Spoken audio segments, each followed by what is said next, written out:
Hey everybody, I'm Rob Hill with Total Wine and More, and with me is Lauren Salazar of New Belgium Brewing Company out of Fort Collins, Colorado. Lauren, it's good to be with you. It's nice to see you. So you wear multiple hats in the company.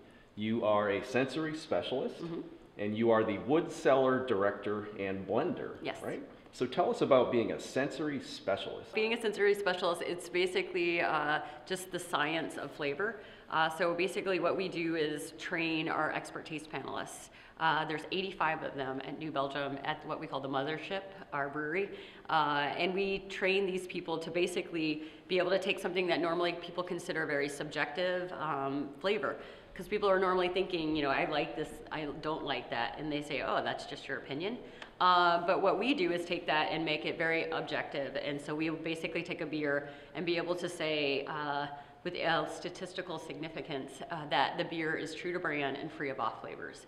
And we can do this by breaking it down into up to about 40 chemical attributes, and we can scale these on intensity scales.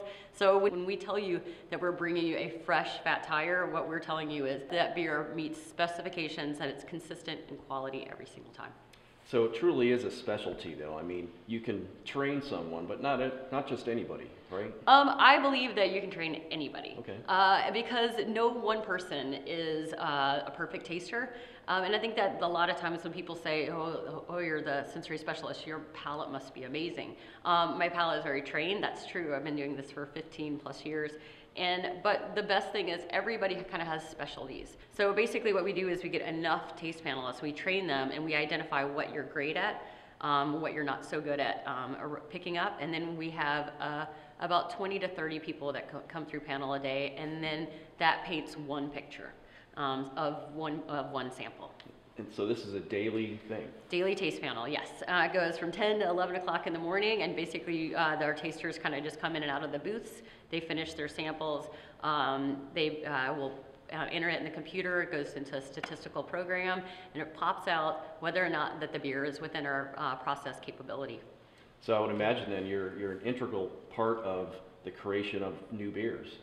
That's, yes, I love to do that, and specifically I kind of help with the Lips of Faith portfolio. That's kind of the wilder side of our beers. Those are the really fun things with crazy spices and herbs and, you know, souring things, and we like to, you know, imperial stuff. Let's talk about the wood cellar. You have a huge cellar going on in New Belgium. We do.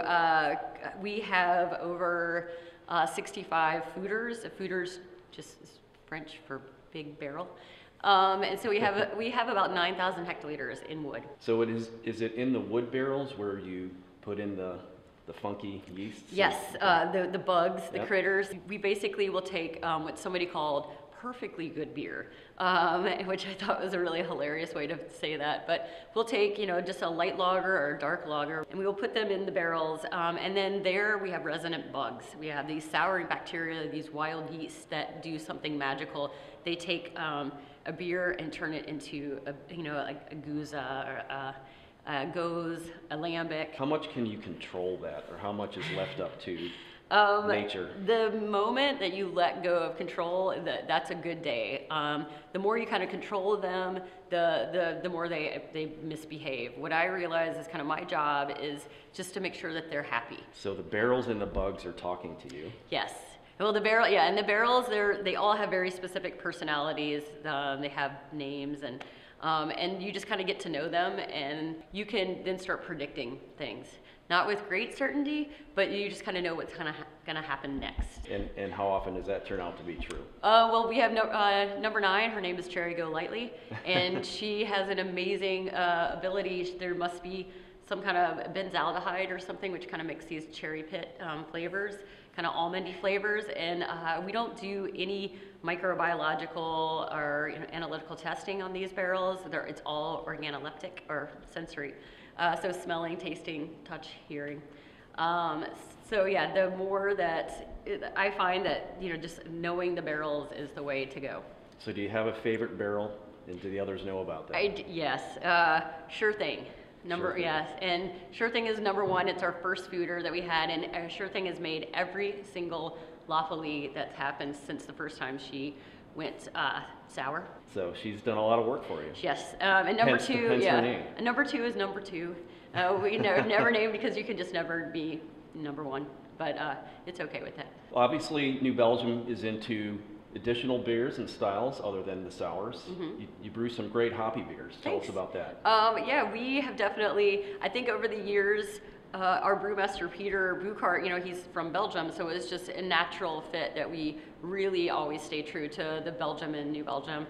But our brewers love hops, and our everybody does these days. So IPAs, pale ales, imperial pales, just the fun you can have with all the new and emerging hop varieties. Those like we have the mosaics, the calypsos, the amarellos, of course, that came out.